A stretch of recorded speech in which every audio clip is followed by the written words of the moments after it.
Hello বন্ধুরা, welcome back to my channel again. তো আজ আমি একদম একটা নতুন ভিডিও নিয়ে চলে এসেছি। তো আজ আমরা চারজন মিলে একটা নতুন জায়গা এক্সপ্লোর করতে বেরিয়ে পড়েছি। তো আর এই চারজন কে কে?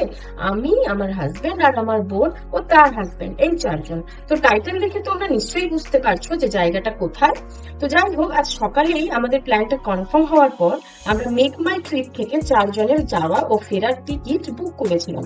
তো পার হেড মোটামুটি আমাদের যাওয়া ও আসার টিকিট লেগেছে 2400 টাকা। তো সেই ব্যাপারে ডিটেলসটা আমরা পরেই দিচ্ছি। তো যাই হোক, যেখান থেকে বাসটা ছাড়ার কথা ছিল সেটা হলো নিউ দিল্লির মুনিরকা বলে একটা জায়গা। তো এই পেট্রোল পাম্প থেকেই বাসটা ছাড়ার কথা ছিল। আমরা যেখানে থাকি সেখান থেকে একদম হাঁটা 5 মিনিট পর। এবারে আচ্ছা, এটাতে করে দিচ্ছি নাকি? Let's go. তো কিছুক্ষণ ওয়েট করার পর আমাদের বাস চলে আসে। এই যে ছিল আমাদের বাস, ইন্ডিয়া ট্যুরস অ্যান্ড ট্রাভেলস। তো বাসটা অনেক বড় এবং ভেতরটাও খুব সাজানো গোছানো, আর যেহেতু এসি বাস ছিল তাই খুব কম্প্যাক্ট ছিল। যাই হোক, যাত্রীরা তাদের জিনিসপত্র লাগেজ সব এক এক করে তুলে তারাও ভেতরে প্রবেশ করছিল এবং এটাই ছিল এন্ট্রান্স পয়েন্ট। এবং আমরা ভেতরে ঢুকে দেখছিলাম যে আমাদের বসার জায়গাটা কোথায়।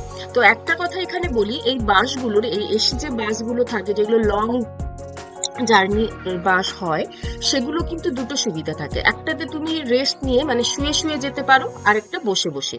তো আমরা যাওয়ার সময় যেহেতু রাত্রিবেলা জার্নিটা ছিল, তাই আমরা দুটো ধরনের সিট বুক করেছিলাম। দুটো সিট বুক করেছিলাম বসে বসে যাওয়ার, এবং আর দুটো সিট বুক করেছিলাম রেস্ট নিয়ে মানে শুয়ে যাওয়ার। তো যাই হোক, আমরা সেটাই দেখে নিচ্ছিলাম যে কোন কোন সিটগুলো আমাদের। তো এই যে এইরকম শুয়ে যাওয়ার যে বা রেস্ট নিয়ে যাওয়ার যে কেবিন বলা হয়, সেই কেবিনের মতো দুটো বেড। তো যাই হোক, এই যে ছিল বাসটা, খুব সুন্দর আলো দিয়ে সাজানো, এবং এই জায়গাটা ছিল আমাদের রেস্ট নেওয়ার জায়গা।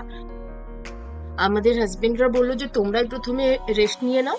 তো যাই হোক, প্রথমের দিকটা আমরা রেস্ট নিই এবং পরের দিকটা ভোরের দিকে ওরা রেস্ট নিয়েছিল।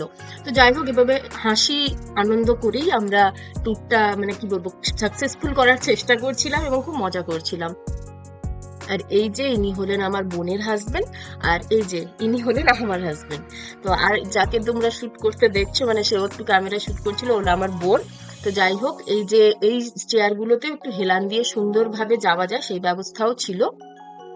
রাখা থাকতো ওখানে জমে জমে আজকে 1600 কোটি টাকা এবার বাস আর একটু হলেই ছাড়বে। হ্যাঁ, কি অবস্থা গল্প আমরা যেখানে যাচ্ছি আমরা বলবো না, ওখানে গিয়ে তোমাদের সঙ্গে আমরা কথা বলবো। গিয়ে ওখানে দেখা হবে। So let's go. আমি তোর কে বল, আমি তোর কে? আমার বোন। ওকে, তো আমরা কাপড়ে বেরিয়েছি, ওর হাজবেন্ড আর আমার হাজবেন্ড। রাস্তায় দেখা হলো বোন পাড়ে রাস্তায় না, রাস্তায় পাতানো নয়, আমরা একদম নিজের বোন, একই বাবা মা আমাদের। আচ্ছা, বুঝছাল এটাও হ্যালো বন্ধুরা, তো এখন সকাল হয়ে গেছে এবং আমরা একটু একটু করে আমাদের গন্তব্যস্থলের দিকে এগিয়ে যাচ্ছি। তো প্রথমেই বলে রাখি একটু কথা, যে বাসটাতে করে আমরা দিল্লি থেকে এসেছিলাম সেটা কিন্তু দেরাদুনেই থেমে যায় এবং ওখানে সকাল 6টাতেই আমরা পৌঁছে যাই। আগের দিন রাত 11টায় বেরিয়েছিলাম, সেখান থেকে 6টা বেজে যায় আমাদের দেরাদুন পৌঁছতে।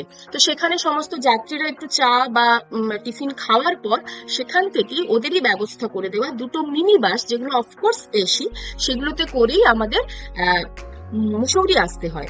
এবং এই দেরাদুন থেকে মুসৌরি আসতে আমাদের টাইম লেগে গেছিল প্রায় 1.5 ঘন্টা।